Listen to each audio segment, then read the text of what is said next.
आ, अच्छा जी। अब हम शुरू करें। सारे बच्चे फॉलो कर रहे हैं? ये डिस्ट्रैक्शन बहुत ज्यादा तो नहीं हो रही?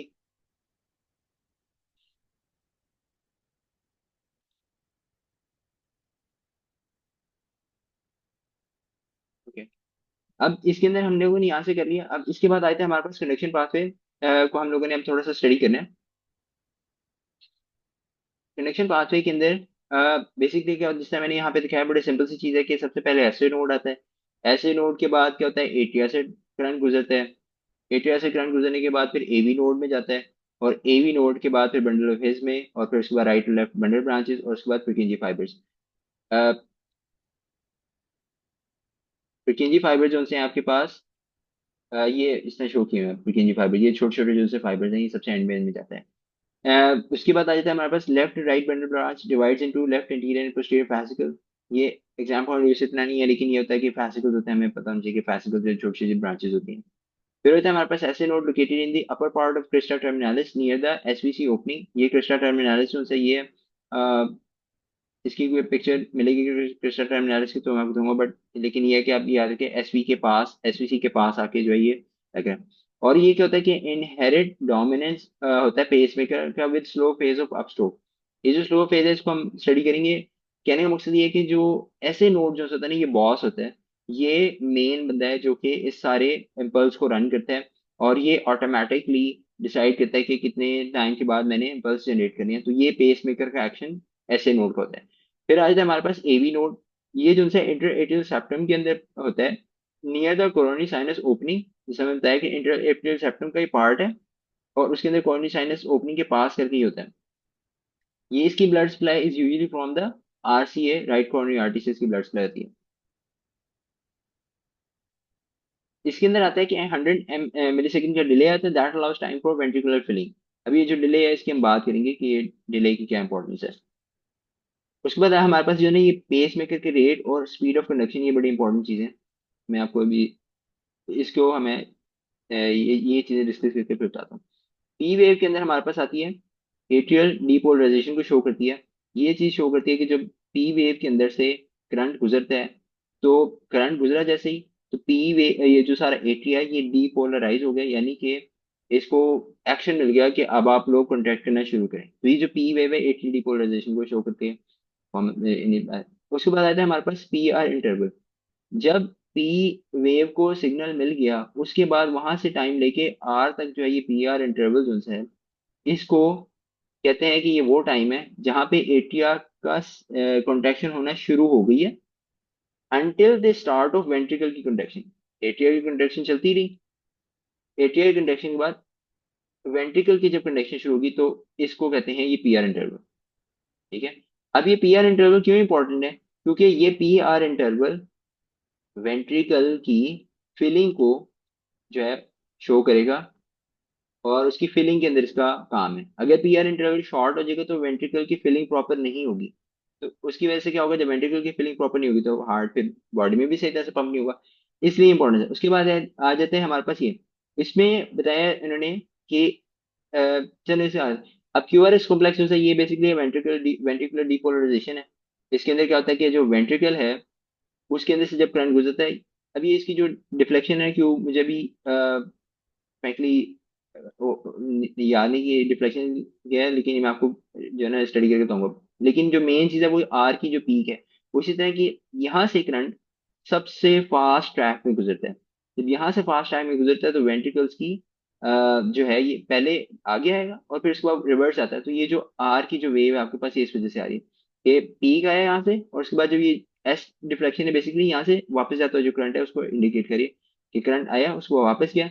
ये है हमारे पास अ, जो आर वेव और एस वेव है उसकी वजह से कि उसको शो करता है क्यू आर एस कॉम्प्लेक्स। इसकी जो नॉर्मल होते हैं वो लेस देन 100 मिली सेकेंड के अंदर ये काम होता है।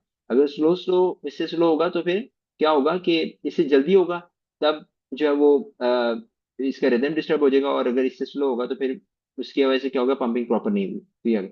फिर क्यूटी इंटरवल जो है ये वेंट्रिकुलर डीपोलराइजेशन को शो करता है, mechanical mechanical connection of the ventricle, और वेंट्रिकुलर रिपोलराइजेशन को करता है क्यूटी इंटरवल जैसे। ये बेसिकली क्या है कि क्यूटी इंटरवल इस पूरी चीज को कहते हैं ventricular depolarisation, then ventricular contraction, और देन उसके बाद वेंट्रिकुलर रिपोलराइजेशन। उस तीनों का जो ऐड है वो क्यूटी इंटरवल है। ठीक है, ये चीज है।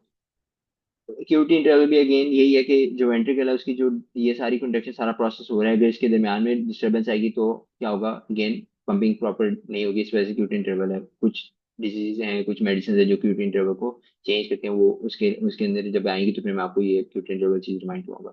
फिर आती है हमारे पास टी वेव। टी वेव जैसे वेंट्रिकुलर रिपोलराइजेशन को शो करती है। टी वेव इन्वर्जन में इंडिकेट इस्कीमिया और रिसेंट एमआई।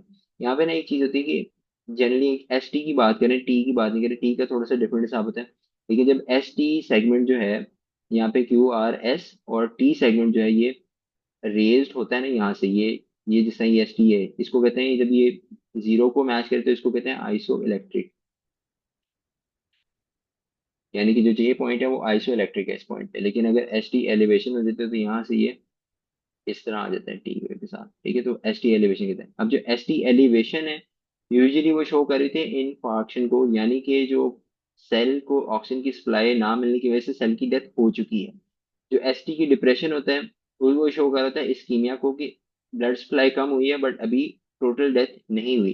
तो ये एक छोटी सी डिस्टिंक्शन है, ये बहुत हार्ड एंड फास्ट रूल नहीं है, बट लेकिन ये है कि ये जो है ना एक यानी कि एक रिमाइंडर है आपको, इसके थोड़ा सा आइडिया चाहिए कि जो एस टी डिप्रेशन है वो शो कर रही होती है मेनली इस्कीमिया को। ये बात आ गई।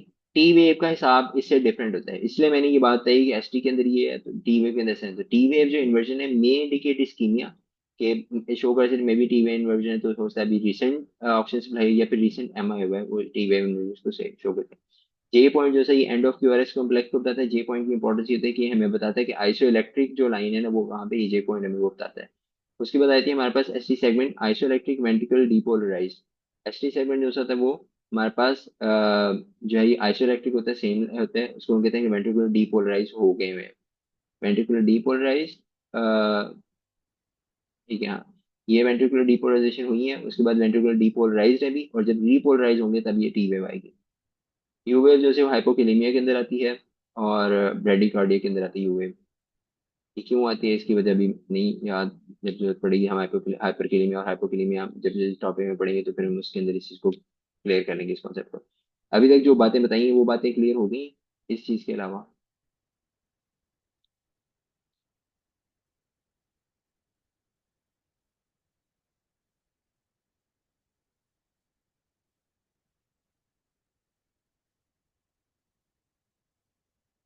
ठीक है, इसके बाद आता है हमारे पास पेस मेकर का रेट होता है। बेसिकली क्या होता है कि मैंने आपको बताया कि जो ऐसे नोड है ये बॉस होता है, ये सारी चीजों को चलाता है। जो पेस मेकर का रेट होता है वो होता है 60 to 100।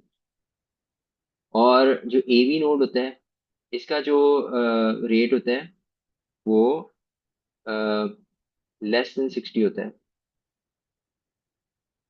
और जो बंडल ऑफ हिज है और प्रेकेंजी वेंट्रिकल है, हम लोगों को पता है कि एवी नोड ऐसे नोड ही होते हैं ना जो कि इम्पल्स जनरेट करते हैं, लेकिन यहाँ पे होता है कि जो बंडल ऑफ हिज और प्रेकेंजी वेंट्रिकल सिस्टम होते हैं इनके पास कैपेबिलिटी होती है कि जरूरत पड़ने पर ये भी ऑटोमेटिक इम्पल्स जनरेट कर सकते हैं। लेकिन हम लोग को इसकी जरूरत कम ही पड़ती होती है, सिर्फ ऐसे नोड और एवी नोड तक की बात आती होती है। उसके बाद आती है स्पीड ऑफ कंडक्शन, ये बहुत इंपॉर्टेंट है। सबसे पहले स्पीड, सबसे ज्यादा जो मैक्सिमम स्पीड है वो होती है हिल्स पर किंजी सिस्टम की। फिर होती है हमारे पास एट्रिया के अंदर से जो होता है। उसके बाद आती है हमारे पास फिर वेंट्रिकल के अंदर स्पीड। और फिर होती है हमारे पास एवी नोड। मैं इसको यहाँ पे ड्रॉ करता हूँ। हिल्स पर किंजी सिस्टम सबसे फास्ट। फिर आता है हमारे पास सॉरी हिल्स पर हिल्स पर किंजी सिस्टम यहाँ पे था। हिल्स पर किंजी सिस्टम ये जो है ये सबसे फास्ट ये। फिर आगे और साथ बंडल ऑफ हिल्स भी आगे साथ। बंडल ऑफ हिल्स और प्रिकेंजी सिस्टम की सबसे फास्ट है। फिर एट्रिया की स्पीड है। फिर वेंट्रिकल की स्पीड है। और सबसे जो कम है वो एवी नोड की स्पीड है। अब आपको क्वेश्चन जो है ना, ये आप समझ लें कि एक मस्ट आता होता है वो उसमें क्या होता है कि वो मेंशन कर देते हैं स्पीड जो है ना, वो इसमें शो करते हैं कि लेट्स से कि 100 m/s, 200 m/s, और कहते हैं कि जी एटीए के अंदर से इतनी स्पीड है, मेट्रिकल के अंदर से इतनी स्पीड है। और अगर वहां पे आप कंफ्यूज हो जाते हो तो आप कहते हैं कि ओ ये हमें पता है कि इस पर सिस्टम में सबसे फास्ट होती है। ठीक है, तो आपके पास एक तो ये आप इस तरह सोच रहे हैं। दूसरा वो कहते हैं कि जी अगर टाइम दे देते हैं लाइक 0.2, 0.6, 0.8 और लेट्स से कि 1 कह देते हैं। तो वो कहते हैं कि इसमें से जो इंसान है ये इसको मैच करें कि कौन सी स्पीड या कौन सा ड्यूरेशन है वो कोरिलेट करता है इन चारों चीजों के साथ। तो सबसे फास्ट कौन सा होगा, वो इनमें से कौन सा होगा? सबसे फास्ट को मैं किसके साथ लिंक करूंगा, जबकि ये ड्यूरेशन को शो कर रहे हैं।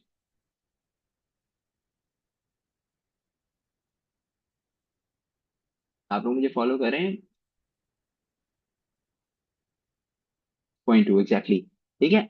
हम अगर स्पीड में हम थोड़ा सा वहां पे हमारा माइंड फोकस ना हो तो हम लोग कहेंगे ओ ये हम 200 में सबसे पढ़ा, हम तो 200 पे फॉलो करेंगे।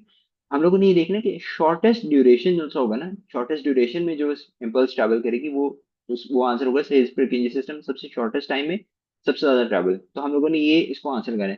तो ये question being there done that गलत कर चुका हूँ एक दफा, इसलिए आपको बता रहा हूँ कि इस तरह की चीज को लिए आपने रेडी रहना है। और बेसिकली जो अब बात आती है ना, जो यू वर्ल्ड है या क्वेश्चन बैंक है, उनका फंक्शन यही है कि आपकी ये प्रैक्टिस करवाएं कि आपको ये जो इन्फॉर्मेशन आप लोगों ने रिटेन करी उसको आप अप्लाई करने की प्रैक्टिस करिए, ना कि वहां से लर्न करने चले जाएं।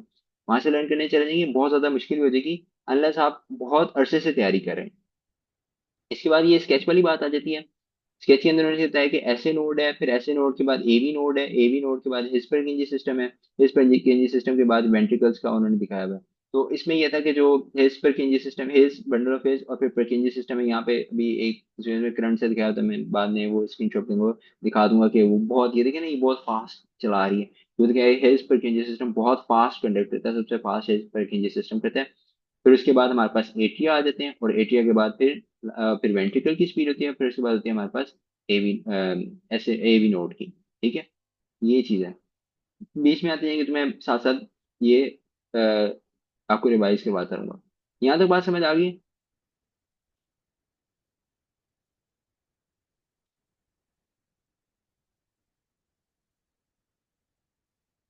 ठीक है। पेस मेकर है, ये लास्ट टाइम ये पेस मेकर के एक्शन में आपको बस एक दफा ये करवा दूं, उसके बाद फिर हम इससे आगे नहीं जाएंगे। आज इसको कर लेंगे फिनिश। लेकिन ये क्या जरूरी चीज है, पेस मेकर एक्शन पोटेंशियल जो है ये डिफरेंट है एज कंपेयर टू जो स्केलेटल मसल के अंदर से एक्शन पोटेंशियल होता है, या जो नर्व फाइबर होती है उसके जो एक्शन पोटेंशियल है, उससे ये वाला एक्शन पोटेंशियल ना डिफरेंट है। इस वजह से हम लोगों को इसका पता होना चाहिए। और ये एक्शन पोटेंशियल इतना ज्यादा इंपॉर्टेंट है कि जो हम आगे जब हम एरिथमिया पढ़ेंगे, जो ड्रग्स पढ़ेंगे, हम लोगों को इसी पेस मेकर के एक्शन पोटेंशियल की बेसिस पे पता लगे हम लोगों को कौन सी ड्रग्स देनी है, कौन सी ड्रग कहाँ पे काम करती है। तो शुरू करते हैं। इसमें ये होता है कि जो पेस मेकर है, हम लोगों को एक, मैं पहले एक पिक्चर बनाता हूँ कि जैसे ये एक सेल है लेट्स से। हम लोगों को ये पता है कि अब होता है डॉक्टर नजीब, शायद आपने देखा हो, तो डॉक्टर नजीब कहते हैं कि cells are bags of potassium. ये एक उनकी ना चीज होती है, cells are bag of potassium. ठीक है। अब जब cells are bag of potassium, तो इसका मतलब है सेल के अंदर पोटेशियम ज्यादा होता है और सेल के बाहर पोटेशियम का होता है, तो सोडियम ज्यादा होता है। ठीक है, ये बात आ गई। अब इसके अंदर क्या होता है कि नॉर्मली ये चीज चल रही होती है, और सेल्स के अंदर जो होता है वो अ, जो वोल्टेज होते हैं, वो चार्ज होता है वो पॉजिटिव ज्यादा होता है, सेल के बाहर जो होता है वो चार्ज नेगेटिव होता है। ठीक है, पॉजिटिव कम होता है। बेसिकली क्या होता है कि ऐसा नहीं होता कि यहाँ पे नेगेटिव आयन ज्यादा होते हैं, यहाँ पे ये होता है कि पॉजिटिव आयन सेल के अंदर ज्यादा होते हैं और सेल के बाहर कम होते हैं। अगर किसी को याद है कोई गलती कर रहा हूँ तो मुझे बता दीजिएगा। ठीक है। ठीक है। अब यहाँ पे क्या होगा, सेल के बाहर पॉजिटिव चार्जेस कम होते हैं और सेल के अंदर जो है वो पॉजिटिव चार्जेस ज्यादा है, इसलिए सेल के अंदर जो रहता है। अब अगर यहाँ पे आप कोई भी मीटर के कोई रॉड रहेंगे ना, आपको पता चलेगा, तो वो बताएगा यहाँ पे पॉजिटिव पोटेंशियल ज्यादा है, यहाँ पे नेगेटिव पोटेंशियल कम है, तो उस वजह से आता है। तो इस तरह ही होता है यहाँ पे। अब ये जो -60 बता रहे हैं ना, ये बता रहे हैं कि -60 यहाँ पे, ठीक है, या आप लगा लें कि यहाँ पे +60 और यहाँ पे 0 है। तो कहने का मकसद है कि -60 का डिफरेंस है, ये डिफरेंस को शो कर रहा है। अब होगा क्या कि ये तो आपको बात समझ आ गई कि -60 का यहाँ पे जो है ना पोटेंशियल एग्जिस्ट कर रहा है यहाँ पे इसके ऊपर। अब आहिस्ता आहिस्ता क्या हो रहा है कि जो सोडियम है ना, यहाँ पे ना लीकी चैनल्स होते हैं, इनको कहते हैं फनी चैनल्स। फनी चैनल ये इनका नाम है, ये कोई मतलब है नहीं, फनी सोडियम चैनल या फनी चैनल कहते हैं इनको। अब वो फनी चैनल्स के अंदर क्या होता है कि आहिस्ता आहिस्ता आहिस्ता आहिस्ता जो सोडियम है ना वो लीक करता जा रहा होता है, सेल्स के अंदर जाता जा रहा होता है। जब सोडियम सेल के अंदर जाता जा रहा होता है ना, तो उसकी वजह से क्या होता है कि ये जो एक्शन पोटेंशियल है आहिस्ता आहिस्ता आहिस्ता चेंज होता जा रहा होता है। और ये जो -40 है, ये थ्रेशोल्ड होता है। अब जब माइनस, अब ये थ्रेशोल्ड किस चीज का है कि जो बाकी चैनल है, जो सोडियम जो चैनल एक्टिव चैनल है यहाँ पे, वो ओपन होने का होता है कि अगर एक्शन पोटेंशियल 40 से ऊपर जाएगा ना, तो जो बाकी चैनल है वो ओपन हो जाएंगे। ठीक है, इसमें हमारे पास होता है कैल्शियम चैनल होता है। ठीक है, ये एल टाइप कैल्शियम चैनल है। यहाँ पे जो कैल्शियम चैनल था, अब जब 40 के पास आया तो यहाँ पे जो कैल्शियम चैनल था वो ओपन हो जाएगा। जब कैल्शियम चैनल ओपन होगा, तो कैल्शियम जोन से हैं वो मूव करेंगे, वो भी बाहर से अंदर की तरफ आएंगे। इसमें देख लेते हैं हम फेज 1 और फेज 3 के देख लेते हैं आगे। Inactivation of calcium channel, activation of phase 3 में ये जीरो अप, जीरो जो है इसके अंदर opening of the voltage gated calcium channel, fast voltage gated sodium channel are permanently inactivated. और इसमें ये कह रहे हैं कैल्शियम इनफ्लक्स होता है नहीं। खैर, लेकिन कैल्शियम जो है ना उसका इनफ्लक्स होता है। यहाँ पे बात समझ आएगी, कैल्शियम का इनफ्लक्स होता है, कैल्शियम सेल्स के अंदर आता है। बात को फॉलो करें। ठीक है, अब जब कैल्शियम सेल के अंदर जाएगा, तो क्या हो रहा है कि जो है ना सेल्स की, नहीं गाइस, आई थिंक इसको ना यहाँ पे करते हैं, मैं एक बार ये इसको दोबारा कंफर्म कर लूंगा, क्योंकि नहीं कि तो अगर मैंने आपको गलत बता दिया तो फिर प्रॉब्लम हो जाएगी। खैर, इसको ना यहाँ पे हम करते हैं, मैं इसको एक बार कंफर्म कर लेता हूँ, ठीक है।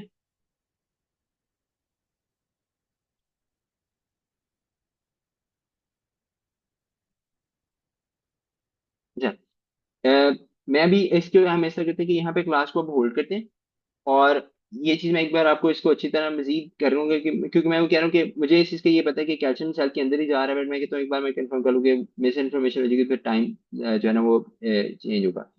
खैर, अभी के लिए इतना है, इसको हम करेंगे। और बाकी मैं अभी आज जो है ना एक एनोनिमस फीडबैक फॉर्म अपलोड करूंगा। उसमें ये होगा कि आप लोग, गूगल फॉर्म होगा, आप लोगों को लॉग इन नहीं करना होगा, आपका एनोनिमस जो भी ओपिनियन है, आपको लगता है कोई चीज़ इंप्रूव करनी है, कोई चीज़ चेंज करनी है, तो वो आप बता देंगे। जो चीज़ इंप्लीमेंट हो सकी होगी फिर मैं उसके ऊपर वर्क करूंगा। खैर, लेकिन एक चीज़ मैं जो है ना वो बताना चाहता हूँ कि एक चीज़ मैं